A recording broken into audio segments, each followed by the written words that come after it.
Hey, salut tout le monde, c'est Client se retrouve sur une nouvelle vidéo. Donc, comme vous pouvez le voir, c'est pas le rack à épices comme je l'avais dit dans la vidéo précédente. Mais j'ai eu une petite idée entre-temps, entre le fait de tourner la vidéo pour le rack à épices et celle que vous voyez actuellement. Tout simplement, vous vous souvenez peut-être, si vous avez regardé toutes mes vidéos, j'ai créé une malle dans laquelle j'avais incorporé tout un ordinateur avec un petit écran d'ordinateur portable. Mais cette dernière était extrêmement lourde, elle était très encombrante, pas pratique, et ça fait plus maintenant d'un an que je l'ai, et je peux vous dire que elle a du vécu. Il est temps de changer tout ça. Je me promenais dans mon foutoir et à un moment, j'ai mis les yeux sur un boîtier. Comme vous pouvez le voir, il est magnifique. Il fait un peu vintage. Franchement, il est très stylé. On dirait un Transformers. Vous voyez, c'est Bumblebee quoi. Ouais, ouais. Et du coup, je me suis dit, et si je transférais tous les composants de la malle dans ce boîtier et que j'y intégrais un autre écran? Tout simplement. Dans cette vidéo, vous allez pouvoir voir plusieurs étapes de fabrication et de conception. Et si une partie ne vous intéresse pas, vous pouvez passer à la suivante. Le timecode s'affiche actuellement à votre écran. La première partie consiste tout simplement à démonter la malle, à retirer les composants proprement et à vérifier qu'ils ne soient pas endommagés, qu'ils fonctionnent toujours. La deuxième partie sera tout simplement le fait de transvaser ces composants dans le nouveau boîtier. Et à la fin de cette partie, on va voir que finalement, petit spoil, les composants ne sont pas endommagés, ils fonctionnent très bien. Et vous allez voir que tout fonctionne nickel. Pour cette troisième partie, on va se préoccuper d'une petite trappe qui était sur le dessus du boîtier et qui permettait de brancher des câbles en USB et des fils audio, donc des auxiliaires tout simplement. On va garder cette fonction, mais il va falloir la modifier car la plaque que je veux intégrer, qui comporte 4 USB en tout et 2 petits auxiliaires, donc un casque et un micro, est trop grande. Donc malheureusement, je ne pourrai même pas utiliser les 4 USB, il n'y en aura que 3 qui seront disponibles. Mais c'est pas grave, ça va faire quand même le travail. Et ça, c'est très intéressant. Dans la partie qui suit, je vais devoir déporter une des faces du boîtier car le ventirad du CPU est pas mal grand quand même et il ne rentre pas dans le boîtier si je le ferme. Et je vais en profiter pour greffer un ventilateur sur cette même face qui me permettra d'envoyer plus d'air dans le boîtier. Ensuite, je vais devoir me poser la question de est-ce que je garde le petit écran d'ordinateur portable que j'avais avec la malle ou est-ce que j'y mets un autre écran. Pour la suite, je vais tout simplement devoir trouver un système de fixation pour l'écran, faire quelque chose qui soit relativement amovible de façon à pouvoir régler selon la hauteur de la personne qui va utiliser l'ordinateur. Et la dernière partie consistera à faire des finitions, donc tout simplement un endroit pour ranger, que ce soit les périphériques comme le clavier, la souris, etc., les câbles aussi. Les finitions telles que couper des choses qui dépassent, en bref ce genre de choses, faire quelque chose de plus joli, plus propre. Et voilà, donc sur ce, je vous souhaite une excellente vidéo. Bienvenue dans la première partie. Donc tout simplement, je vais devoir, comme je l'ai dit précédemment, démonter chaque composant un à un.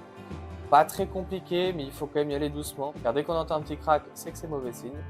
Donc on retire tout ce qu'on peut comme on le peut, donc l'alimentation, puis la carte graphique, ensuite on va essayer de retirer la carte mère, les disques durs aussi ils étaient dessus, on va retirer aussi les ventilateurs car on va se servir d'un des deux.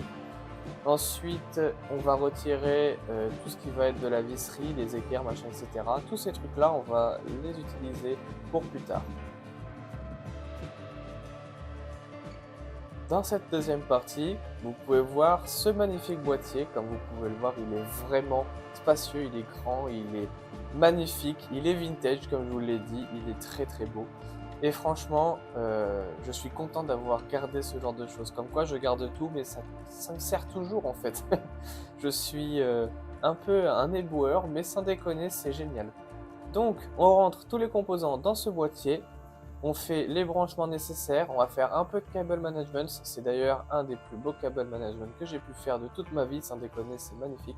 Bah, c'est pas transcendant non plus, mais ça fait le taf, ça reste très discret, et ça c'est cool, c'est ce qu'on aime.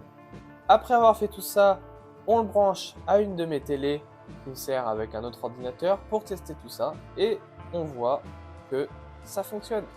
Ça fonctionne, et ça du premier coup, et ça c'est vraiment cool. Notre troisième partie consiste à se pencher sur cette petite trappe que vous pouvez voir devant vous.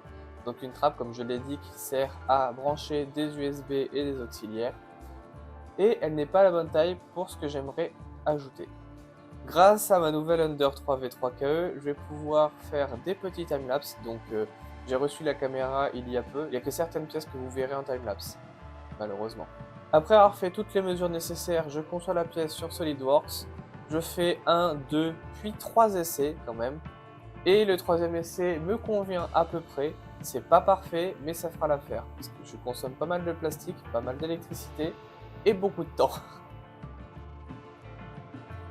Comme vous pouvez le voir, la première chose que j'ai fait, c'est de coller à la colle chaude cette partie de la trappe. Mais ça n'a pas tenu en fait. Quelques jours plus tard, mon chat a passé sa grosse patte dessus et ça a tout défoncé. Donc j'ai décidé, comme vous pouvez le voir sur votre écran, de percer des trous de part et d'autre de cette plaque et de la visser grossièrement. C'est vraiment pas beau et il va falloir que donc je crée un cache. Mais ça, vous le verrez plus tard. Nous voici à présent à devoir déporter tout simplement, comme je vous l'ai dit, une des faces de ce boîtier car le ventirad du CPU est trop grand, encore une fois. Donc pour ce faire, j'ai pris des petits assos, donc c'est des 20 par 20 me semble-t-il, j'ai pas vraiment mesuré mais bon, à vue d'œil c'est ce que c'est.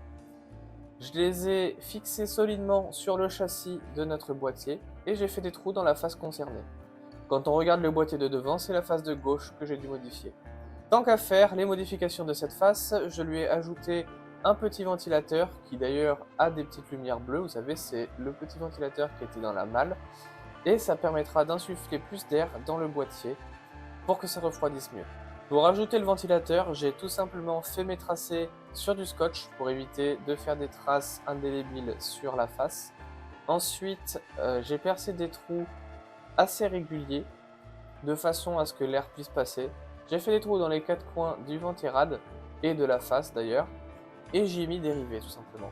Le résultat est plutôt pas mal comme vous pouvez le voir, j'ai mis une petite grille de protection devant, on ne peut pas se couper, on ne peut pas mettre les doigts à travers, ça retient la poussière, non franchement c'est vraiment génial. On enchaîne tout de suite avec le fait de choisir un écran. Pour ce qui est de l'écran, j'avais deux possibilités. Soit de récupérer celui de la malle, donc un écran d'ordinateur portable, mais qui est vraiment petit, donc du coup on ne peut pas vraiment profiter quand on joue d'un bel écran. En revanche, il n'était pas lourd, vraiment, c'était genre 500 grammes, pas plus. Ce qui fait qu'il était peu encombrant.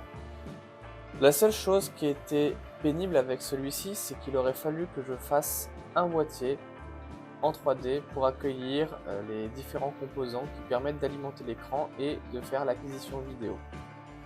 Parce que comme je l'avais expliqué dans l'épisode de la malle, que je vous invite à revoir pour toutes les explications par rapport à ces modules-là, il faut faire tous les branchements et les câbles sont vraiment pas longs. Mais par contre, on met cet écran de côté avec ces modules et il nous servira certainement à d'autres choses.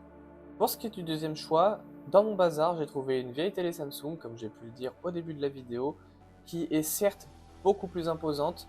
Elle est plutôt plate, mais elle reste très lourde, je dirais un bon kilo et demi. En revanche, la qualité de l'écran, étant donné qu'elle est vieille, est un peu délabrée, mais reste quand même potable, donc on va pouvoir faire de belles choses avec. Ce n'est pas non plus un ordinateur qu'on allumera tous les jours, c'est plus quand on a des invités, des gens qui veulent venir jouer avec nous, etc. qu'on peut prêter cet ordinateur, ou quand je suis en déplacement et que mon ordinateur portable ne suffit pas à faire le taf. Pour ce qui est du système de fixation, j'ai pris des tasseaux que j'ai fixés de part et d'autre de la face du boîtier. J'ai ensuite pris un morceau d'une fixation murale qui était vendue en double, donc c'est une fixation murale qui vient de Action. La deuxième me sert pour le petit écran que vous ne pouvez pas voir mais qui est juste ici. Et en fait, normalement on peut mettre deux écrans et ça fait un support tout simplement. Et là j'ai récupéré uniquement la partie qui permet de fixer à la télé. J'ai ajouté mes deux bouts de tasseau, j'ai ensuite mis deux charnières qui permettent de régler l'inclinaison de l'écran lorsqu'on on est soit debout, soit assis, ou selon la taille en fait de la personne tout simplement, qui fait que c'est plutôt pas mal. On ajoutera ensuite sur les baguettes du bas une sorte de crémaillère qui permet tout simplement de faire des cales pour pour tenir l'écran incliné dans la façon qu'on le souhaite. Et on arrive enfin dans la partie définition. Donc pour faire court, j'ai ajouté une poignée en cuir sur le dessus en essayant de centrer le maximum le poids. Donc c'est pour ça qu'elle est décalée, c'est un peu moins esthétique que ce que j'aurais voulu. Peut-être que je ferai une modification plus tard pour en rajouter une deuxième qui fasse plus esthétique. Mais ça fait le travail et ça c'est ce qu'on demande. Donc elle est très solide, elle est boulonnée sur la face supérieure de notre boîtier. Ensuite, j'ai créé un petit cache pour les vis de la trappe qu'il y a sur le dessus du boîtier afin de cacher tout ce bazar là, ça fait vraiment pas propre, tandis qu'avec le petit cache, là ça fait vraiment très propre. On se rapproche de quelque chose de qualitatif. Pour ce qui est du reste, en fait, sur la face avant du boîtier, il y a une petite porte et lorsqu'on l'ouvre, il y avait un espace non exploité qui était à la base fait pour des lecteurs DVD, lecteurs de disquettes, etc. Chose dont je n'ai vraiment pas l'utilité. J'ai donc imprimé, comme vous pouvez le voir sur ce magnifique timelapse, une pièce qui est extrêmement fragile, que j'ai d'ailleurs cassée, d'où le fait que j'ai dû mettre du scotch pour pouvoir faire en sorte que ça tienne bien. Je l'ai calé dans cet emplacement, je l'ai collé à la colle chaude, et voilà, on a maintenant un endroit pour ranger tout ce qui va être câble périphérique et tout ce qui s'ensuit en fait, les souris, les claviers, les câbles. Je suis fatigué. J'ai fini par poncer les charnières puisqu'elles dépassaient un petit peu. J'ai ensuite renettoyé tout le boîtier extérieur. Et maintenant, vous pouvez donc admirer ce résultat. C'est franchement un ordinateur génial. Il est puissant, les composants qu'il y a à l'intérieur, c'est pas dégueulasse. Et franchement, ça prend beaucoup moins de place que la malle. C'est plus facile à transporter. Et je pense que pour plus tard, je vais créer une espèce de coque qui viendra sur la télé pour pas péter l'écran lorsqu'on est en déplacement.